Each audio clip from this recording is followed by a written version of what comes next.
for us, so we really do appreciate those individuals. Need to call the meeting to order. Everyone please stand for the pledge of allegiance. I Pledge allegiance to the flag of the United States of America and to the republic for which it stands, one nation, under God, indivisible, with liberty and justice for all. Please silence your cell phones. Ms. Settle, would you have roll call? Mayor Plummer. Here. Commissioner Brooks. Here. Commissioner Fields. Here. Commissioner Gray. Here. Commissioner Gabbard. Here. We have a quorum and ready for the transaction of business. Ms. Miller, Mr. Patty, you ready to go? I'm ready, yes, All sir. right. First item we have is approval of the minutes from May 13th, 2025, the regular meeting. I have a motion to approve. So moved. In a second. Second. Any comments or corrections on this item? Hearing none, all in favor? All opposed? Motion carries. We do have another set of minutes to approve, and that is from the May 13th, 2025 budget workshop. Everybody's had a chance to review those. I have a motion to approve. So moved. I have a second. I'll second. We have a motion and a second. Any comments or corrections? Hearing none, all in favor? Aye. All opposed? Motion carries. Brings us to section 5 of our agenda, ordinances. We have 3 items for consideration today. First one is a second reading of ordinance 2025-13, which is an ordinance concerning fees for connection to the city of Paris wastewater system. This item was briefed for you all in full at the prior meeting, and staff stands by if you have any questions on this item further. Hearing none, may I get a, I'll read it. go for it, yes. So this ordinance will repeal the current existing 2 current provisions of our code, 33051 and 33053, although for the most part, those are restated. These items were last updated, I believe in 2015, so 10 years old, certainly due for an update. But this reaffirms that it's the responsibility of the property owner requesting a sewer connection to pay for those materials, and that cost sets the fees, which are varying rates among residential, commercial, industrial, governmental, and multifamily properties, and then applies a different rate to out-of-city residents where our sanitary sewer extends outside of the city limits. And it continues to address shared laterals, which, as you know, for some of our older homes can be an issue that arises from time to time, and addresses how they share that, as well as per payment, and sets up that the fees that apply here will be addressed by this body on a more frequent basis as needed. This is the second reading. May I get a motion to approve? Motion to approve ordinance 2025-13 related to the wastewater connection fees. Second. We have a motion and second. Any further discussion on this item? Hearing none, Ms. Sills, could you please call the roll? Mayor Plummer. Yes. Commissioner Brooks. Yes. Commissioner Fields. Yes. Commissioner Gray. Yes. Commissioner Gabbard. Yes, ma'am. Motion carries. The next item that we have for consideration for you all today is ordinance 2025-14, which is going to be the first reading for the adoption of our annual 2025-2026 budget. Brian, if you don't mind reading that, and then I will brief it. So this is an ordinance for the city of Paris, which adopts the annual budget for 25-26 and estimates revenues, resources, and appropriate funds for the entirety of the operation of city government. So this has the proposed estimated fund balance at the beginning of the fiscal year on July 1, 2025 of $10,327,557,000.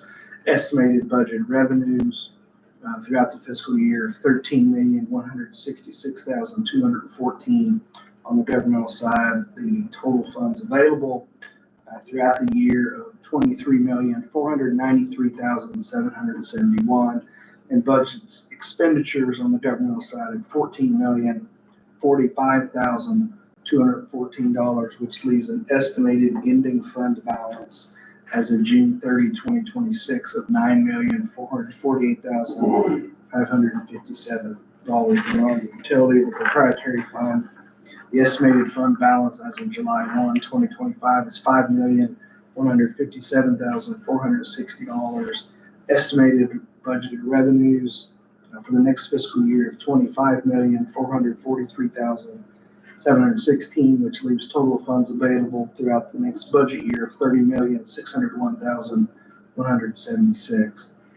On the utility proprietary fund side, there's budgeted expenditures of $25,443,716, which leaves an estimated ending fund balance as of June 30, 2026 as $5,157,460.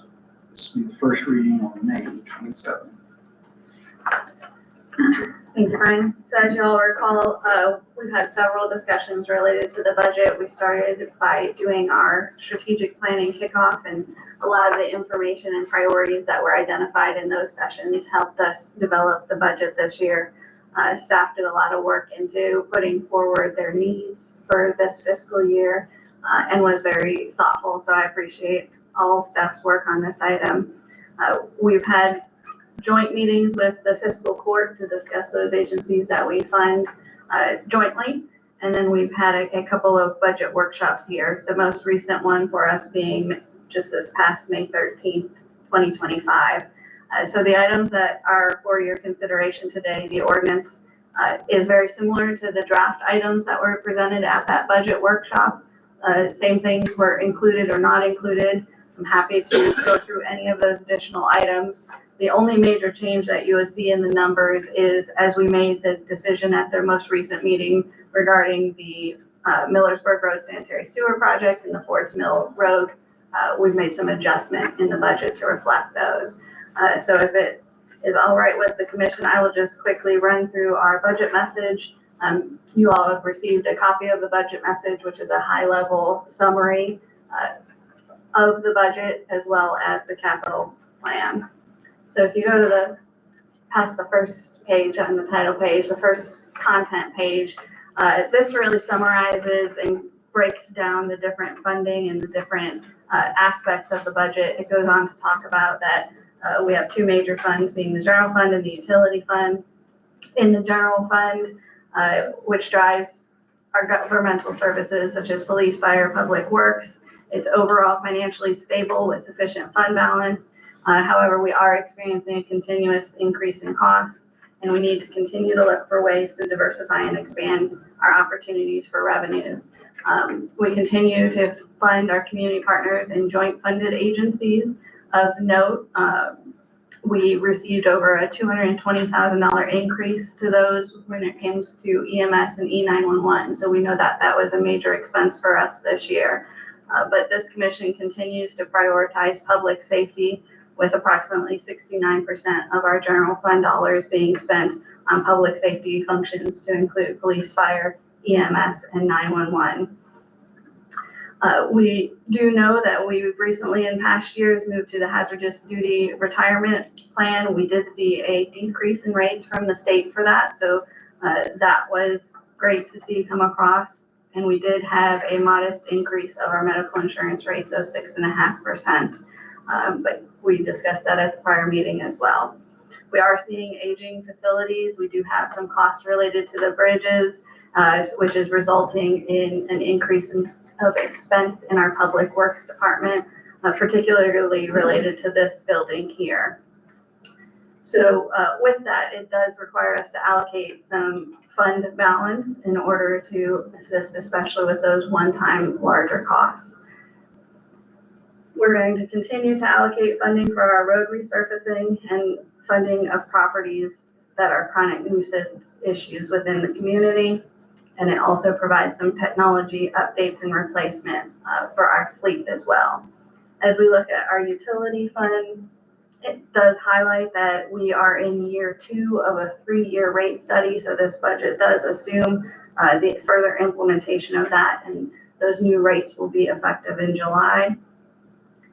And we continue to invest in our infrastructure with the major projects this year being continued upgrades to our water plant, the Millersburg Road Sanitary Sewer Project, and the recently discussed about Ford's Mill Sanitary Sewer. We also have our capital plan, which accounts for approximately 35% of our funds. The next page you can see is just a very brief highlight of some of the major projects in our CIP. And then you all have received a full CIP that goes into detail for every project.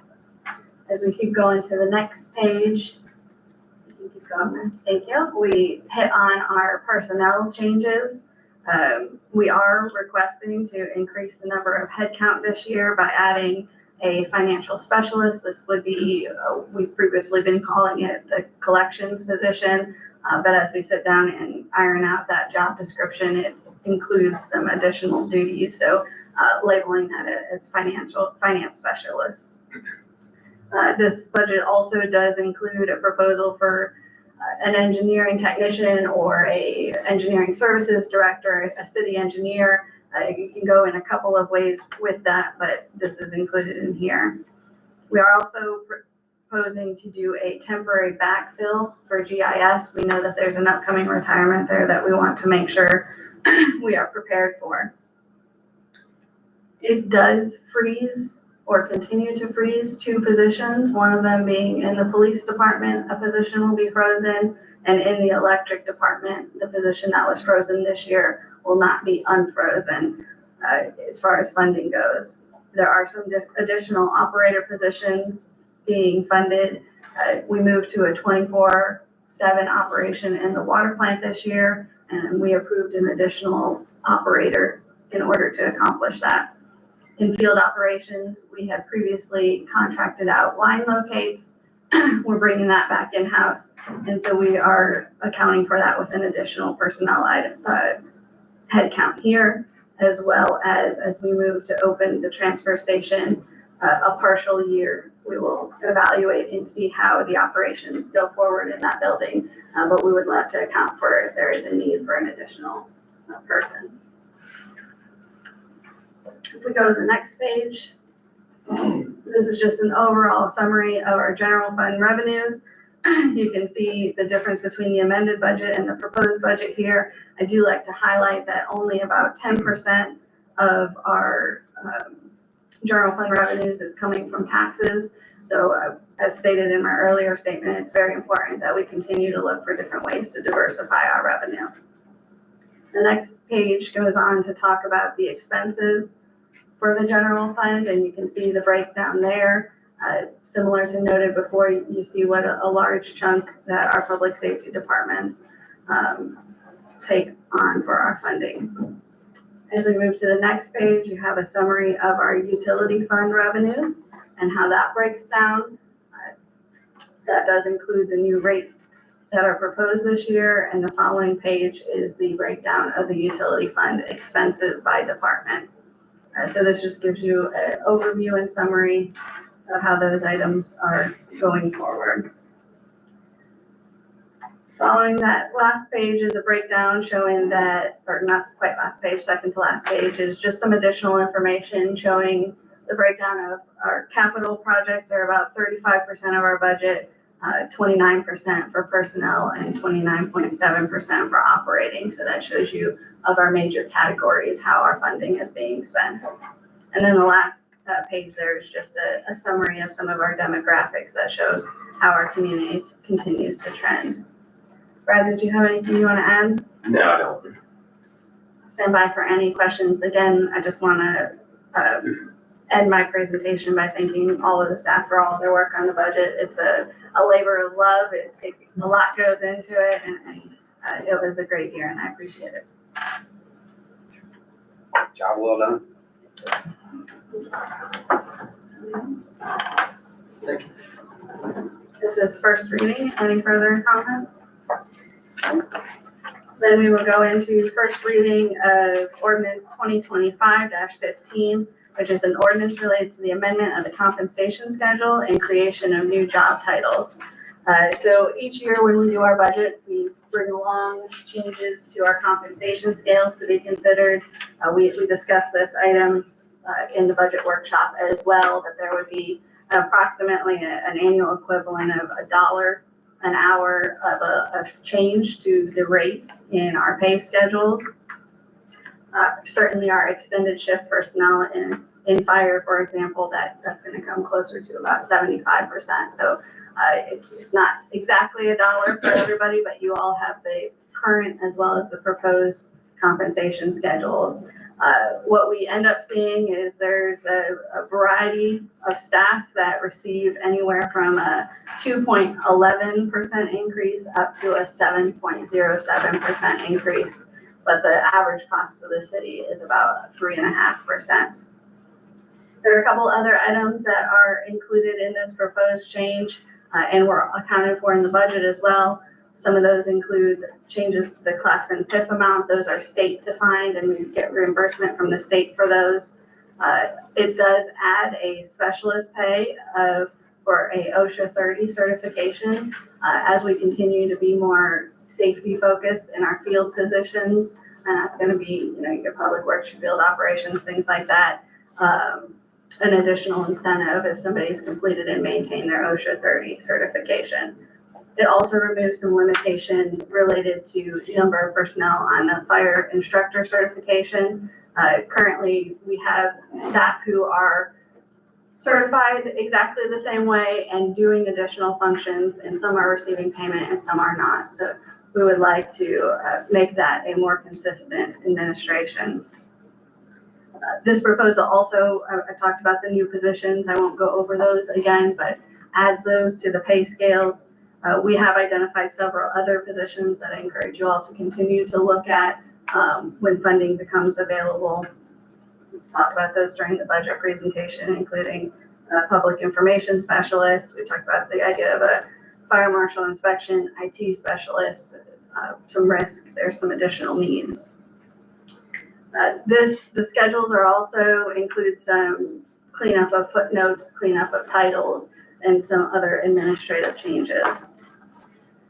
The only other item that isn't necessarily on here, but I want to make sure is in the record, we discussed this at the budget amendment or the budget presentation as well, is looking for the implementation of those who are in, for example, field operations, the electric department, where they have staff who are on call at all times and happen to come in, get the vehicle, go back out.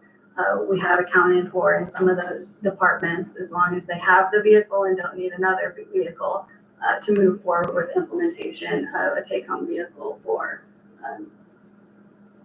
those who are on call, for only when they're on call. That is a overview. Brian, did you want to, I'm good with that? Any questions or concerns on this item? This is first reading, so we are required a vote. That brings us to consent agenda. There are 9 items on consent agenda. Would anybody like to pull any of them off and discuss them separately?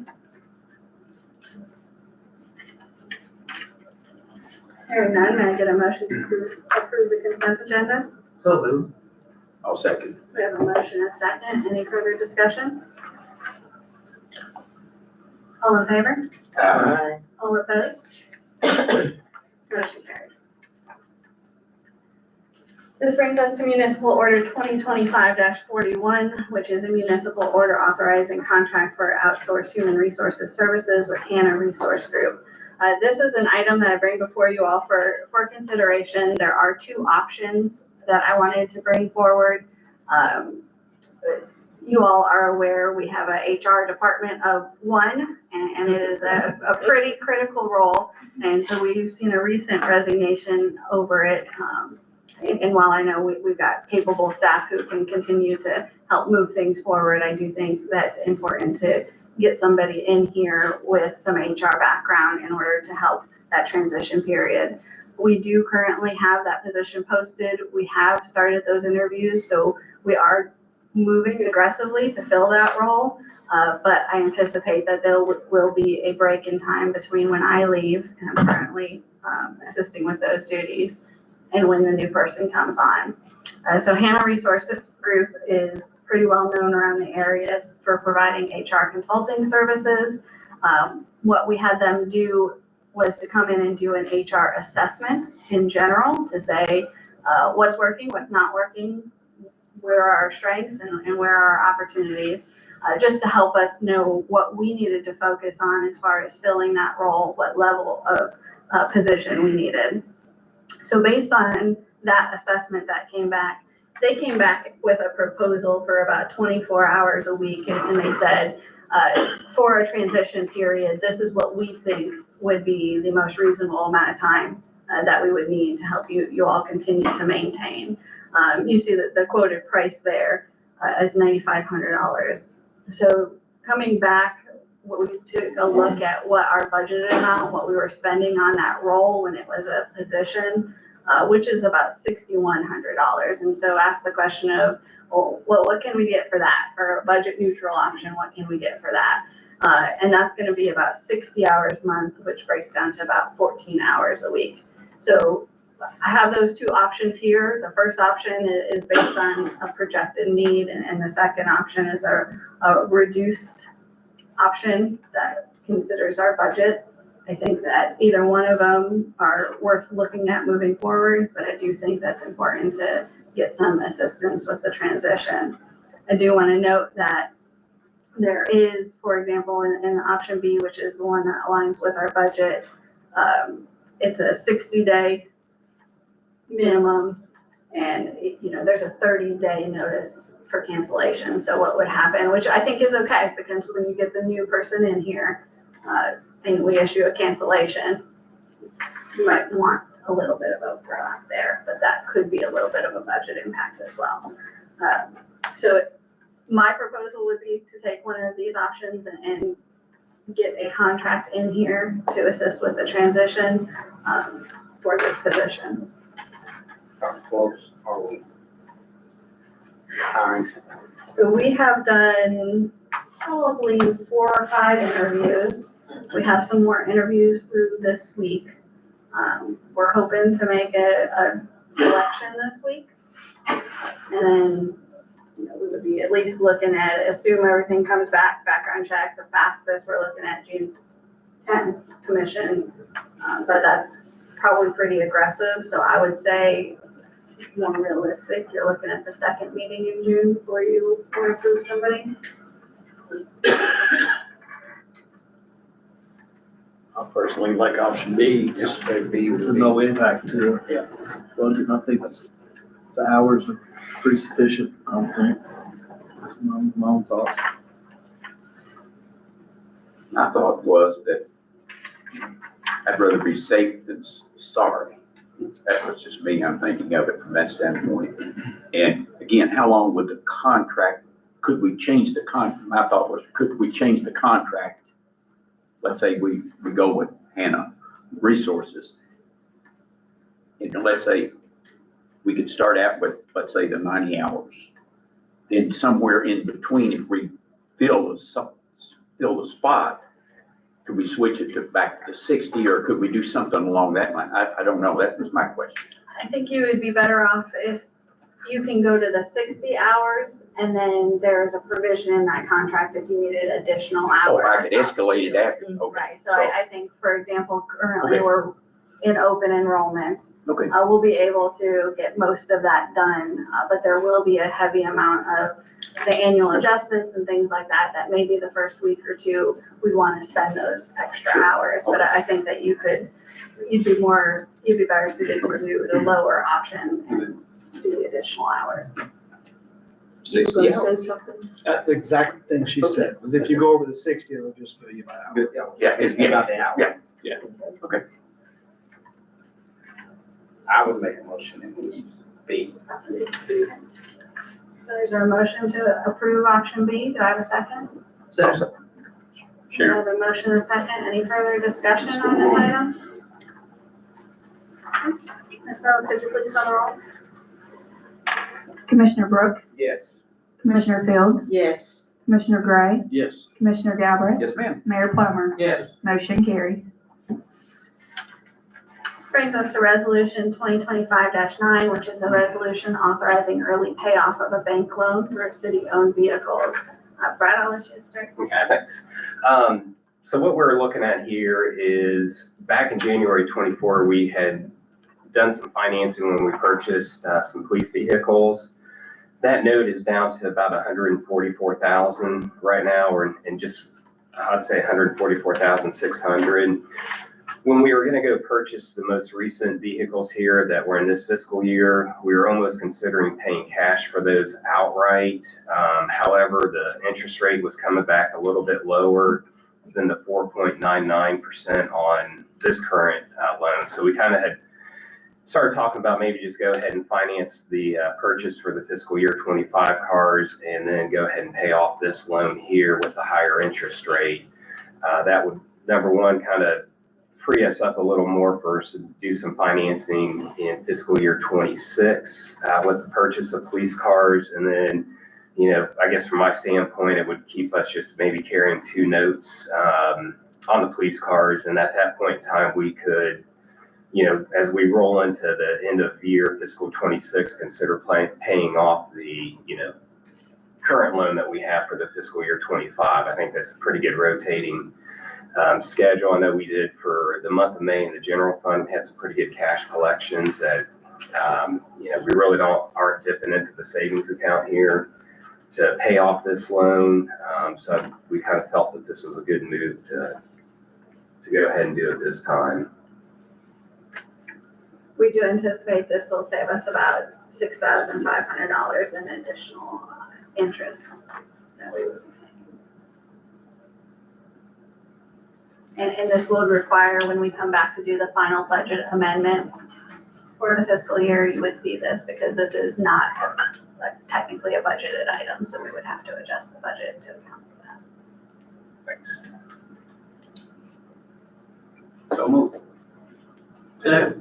I have a motion and a second. Any further discussion?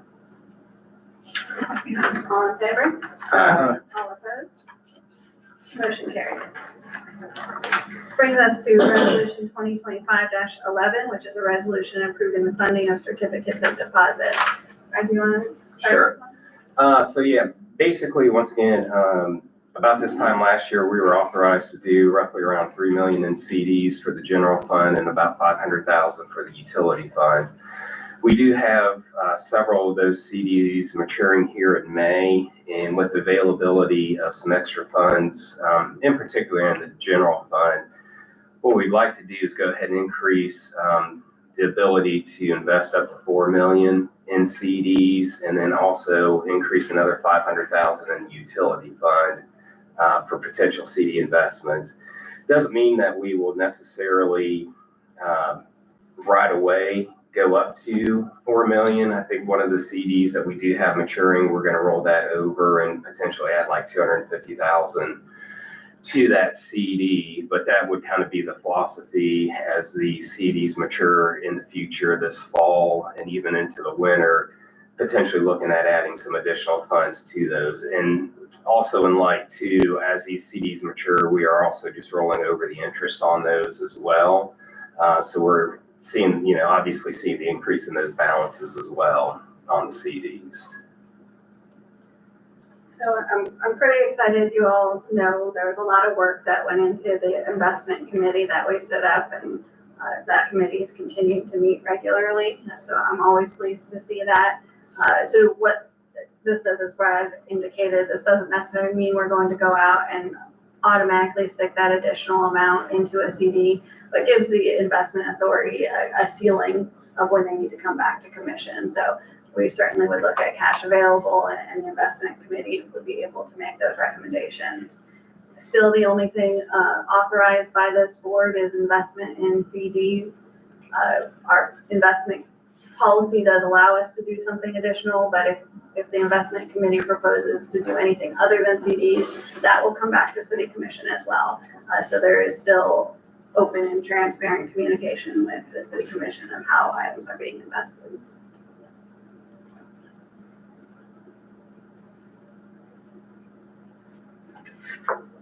So moved. I'll second. We have a motion and a second. Any further discussion? All in favor? Aye. All opposed? Motion carries. This brings us to item D, which is an economic incentive request that we have today. We do have Ned here with Accutran, and he has come before you all previously and discussed the economic incentive request that he has based on the fact that Accutran is working, or now successfully has achieved their ISO 9001 2015 certification. So what the request is basing off of the occupational license fee that was paid to the city ending June 30, 2024, taking that amount and splitting it in half and doing a reimbursement or a credit of that amount for 6 years. So that's a $2,780 credit annually over 6 years to total $16,680 in a reimbursement or credit. So this is under the discussion of, now that they've received that certification, that they will be able to obtain additional contracts, additional work, which should see the occupational licenses increase overall still with this credit. So Ned is here and has happy to go over anything that you all would like. I know that we've talked about this item before, but staff is seeking direction on whether the city commission would like to move forward with this, and if so, we will bring back an agreement at the next meeting. Well, I do know over a period of years, we've done that on, let's say, from the state and through the state, we've forgiven, let's say, 0.5% and things like that. So is the, excuse me, so is the county to entice new businesses in town. We've done that in the past for years. So I don't see why, why we shouldn't. And one thing I thought about though is, how are we going to keep up with it? Just write a check. It's been suggested, just write a check So for there'll be, $16,000. I think I can answer that. There'll be an actual written agreement. Okay. It rolls this quarterly. And so each time they file their quarterly returns, at that bottom line, they can note the credit. They can deduct it off themselves. We don't have to keep up with it. No, and Oh, so, okay, hell. so for example, if they don't have 695 owed for that quarter, they won't receive the full amount of the credit. So, as you might like, there's a little skin in the game on me as well. Does that make sense? It better be some skin. I thought you might like that. So it's just a Okay. credit that will roll forward for. I didn't want to put anything on our, on staff to Right. try to keep up with. all Yeah, this. there's some maintenance that has to come in every quarter when you look at Yeah, okay, all right. the amount. That's be safe to see. So, I'll make that motion. And I'll second. We have a motion and a second to support it in concept, and we will certainly bring Right. the final documentation back to you all. Any other questions or discussion? Hearing none, all in favor? Aye. All opposed? Motion carries. That brings us to our outside agencies. Ms. Betty Ann, do you want to start us off?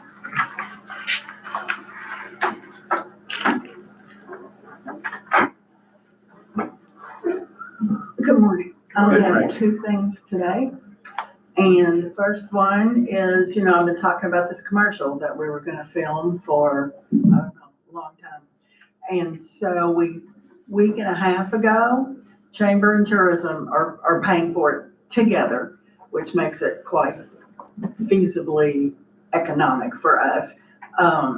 And if you happen to drive downtown at that point in time and saw a pony in a fascinator, on the street or at Secretariat Park or at the Eiffel Tower or eating a bag of oats at the bakery, or being flagged down for coffee with Miss Bourbon County at Lil's, that was our commercial being filmed. The horse also put its paws down, its hooves down.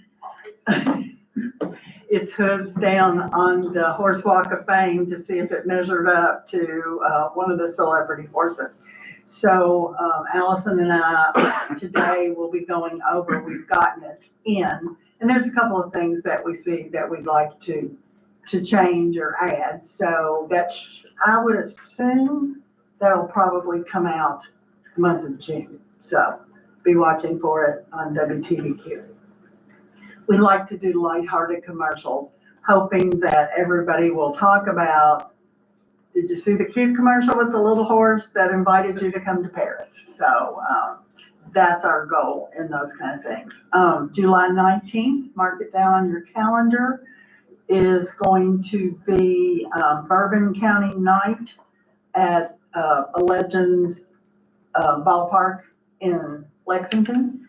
And we will be, you may be getting a call from a gentleman named Tim Mueller, who is the Business Development Vice President. He came to our tourism meeting last week and talked about all the things that he would be doing. And it's gonna be a really fun night. If you'd like to set up a booth at the park and promote your business or anything that you'd like to do to promote Bourbon County, you can do that. We'll have commercial on the big screen and probably have the mayor and or the judge throw out the first pitch.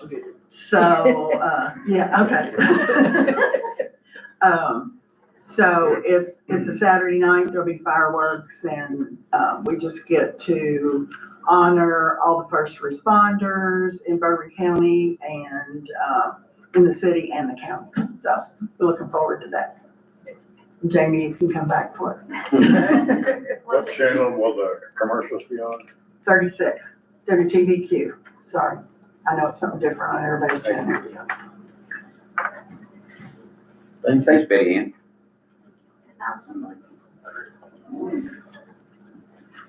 Good morning. I have 6 things. Okay, so first things first, our youth leadership Bourbon County graduation was last Tuesday at the courthouse. It went really well. We did lunch, awards, and our keynote was Beth Poland. She is a media production. She owns a company here, local. So she was our keynote, and actually we're going to meet with her today about some more production stuff. So kind of putting together like a page of locations in Paris and Bourbon County where media and production crews could film. So I'm excited to get that going. KCCE Boot Camp, which is the Kentucky Chamber of Commerce Executives Boot Camp. I attended that at the end of April. Brought a ton of ideas back to bring value to our members. So as soon as I get through this golf scramble on Friday, I'm excited to get started on some of those items. Like I mentioned, golf scramble is this Friday for the chamber. We are up against Bourbon County Graduation and Railbird Festival, but I think we did really pretty stellar. We've got 16 teams signed up. All of our holes are sponsored, including the putting green. And then we did secure 9 corporate sponsors. So I want to thank everybody for their support and help with that. So we'll start with lunch at 12:30 out at Houston Oaks, and then a shotgun start at 2 o'clock. I do plan on setting up a table for the chamber this Saturday from, 11 to 2 out at the depot. So I'll bring the scissors and ribbon in the event we need those. So excited to come and do that. And then we do have our Coffee and Commerce coming up the first Friday in June, which would be June 6th. That's at 2 p.m. at the library. And we've got Bluegrass Roofing and Consulting hosting that. So our first one went really well. We did that at the YMCA. First meeting, we had 16 participants. So I was really pleased with 16 folks coming out for the first one. Last on my list is June 21st, our Tour de Paris 5K race. I have submitted our application to the city. Our state encroachment has been approved. We do have a 9 o'clock start time at the Eiffel Tower on Main Street. So do I need to request that now or officially, like, are we good? Happy? Okay, cool. So if there's anything else I need to do for that, happy to do it. But we're excited to partner up that day. So June 21st, we're partnering up with the health department as well as the YMCA. So it's gonna be the longest day of play in conjunction with our Tour de Paris. So 8 a.m. will be YMCA hosting yoga on the Arboretum lawn behind the Wallace House. Get everybody nice and stretched out, feeling limber, ready to come down at 9 o'clock for the 5K. It'll start right there on Main Street across from the Chamber of Tourism office. It goes back up Massey, Stoner, Second, down to Paris High School and back up High Street. And then from 11 to 2, we'll be out at Legion Park with the health department for the longest day of play finale. And we'll have food trucks and vendors and outdoor games and all kinds of fun. So we've got a really exciting summer ahead of us. That's all I've got. Any questions? Hey, Thank you. Thanks, Allison. Brings us to city staff. Staff, anything? Can I ask a question? Do we have an idea when Gordon and his office will be moving? I don't know exactly when they're going to be moving. I know that their lease is already effective, so it could be any day, but I'm not quite sure. Okay, all right. Dan, did you want to add to that? I would echo your thoughts. Now, it's undetermined, I guess, at this time. He is paying, he is going to be paying his rent for Okay. June, so he's got to get on down there. So, anyway, Do we have somebody to put in that space, or is it gonna be our space, It'll or? be our space unless the city commission elects to do some type of agreement. I know that we've been doing less of those, so I know that we can make use of that space certainly.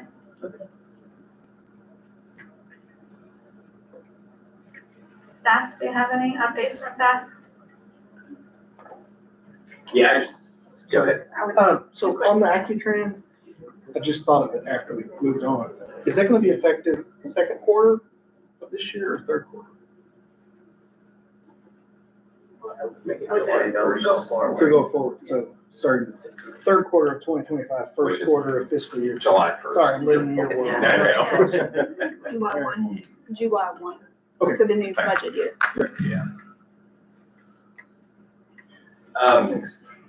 Sorry. Now, I just want to pass on, apologize. We do typically try to have the financials ready for the second meeting of the month. We had kind of a lot of staff in and out last week with some sickness, and then we also are having some posting transaction issues with our general ledger software that I think we finally got figured out probably last Wednesday or Thursday, and just wasn't enough time to kind of wrap everything up into a financial report, but we'll have it for you guys on June 10th. Take time to make sure it's right, right? Yeah. Just a re-hit that the open house is this upcoming weekend, May 31st, 11 to 2. We will do a very small informal ceremony at 11:30. The idea of this event though is really to be more formal community type of event. So we're not going to necessarily do a lot of formal speakers or anything like we did with the groundbreaking. So this one's just going to be pretty quick, maybe a couple of words, and then we'll do an actual ribbon cutting. But that'll take place at 11:30. Thank you to Marissa's put a lot of work into this and hope to see you all there. Only other thing for me is at this point, we have received 79 applications for the city manager role. We will continue to collect those through May 31st, and then I will provide you all with those applications as well as a summary of my thoughts on the top candidates you should look at. That's it for me today. No, all I have is I'm very excited about the new site, transfer station. Which they call it something else now. Yeah, I'm just glad to get it out of the neighborhood. And, all those trash trucks go by my house quite often, so I know it's been nice not to have all those trucks running by. So, but I'm glad after all these years, it'll be moved, it'll be in a nice location for everybody in the community. So it'll be great. Okay, 3 things. I think we need to put up another sign somewhere in the neighborhood that the transfer station has been moved. Because there was, when I was on my way here this morning, there was a pickup truck with a huge trailer loaded down with items headed to the old dump site. And it was gonna be difficult, I think, once he got down there, even to make a turn. So we need to put one further up in the neighborhood or on one of the other streets or something that says, hey, the site is closed, okay? The other thing that I want to bring up is that Rumpke has changed its rates. I'm not sure that they sent out any notice to anyone in the community. My rate went up, which is completely different from somebody else's rate and is different still from somebody else's rate. So I don't know how they made the decision to raise the rates, and I don't know how they made the decision to charge different rates for different households or businesses. So there's some questions and confusion about that, and so maybe Rumpke can give us some information as to how they went about making the changes. I'll get some addresses offline from you so we can make sure that everything's in accordance with the contract and everything. Okay. The last thing I have, and first I want to say I want to apologize because I sent out a email last week concerning some planning and zoning issues, and I lost my temper in that email, and some of y'all were attached to that email and you saw it. But we have a continuing problem on the west side with some housing that is dilapidated, that are fire traps. School is out. They are an open invitation to kids and their pets. I contacted Michelle directly. I attached some of you all. We've got a couple of houses on 7th Street, one on Walker, that is just a front facade, no house at all. Another on Williams Street. The ones on Williams Street and 7th Street were addressed 3 years ago at a West Side meeting, only after voices were raised. They were finally boarded up. It's been 3 years since that time. They are continuing to deteriorate. And so the neighborhood is concerned because that brings the value of their homes down when you have houses that are just allowed to stand and fall. So we need to make some changes. Michelle said that the request I made was not in accordance to our planning and zoning ordinance, although I have not seen an ordinance that says yay, nay, or in between. We've got to take care of these problems before somebody gets hurt or somebody brings a lawsuit forcing our hand on some of these properties. The owners are pretty much bought the houses thinking they would make a quick dollar on the houses. But the people that they rented the houses to did not keep the houses in good shape, and so they just have walked away from those properties. Now, whether they're paying taxes or not, I do not know. But they need to come down. They're already boarded up, but they've been sitting for 3 years at least, and they've gotten worse. So, Brian, you were on that list. Jamie, the rest of you, I apologize, but people are concerned. They call, they come to me and say, hey, this has got to stop. So what would be our next step?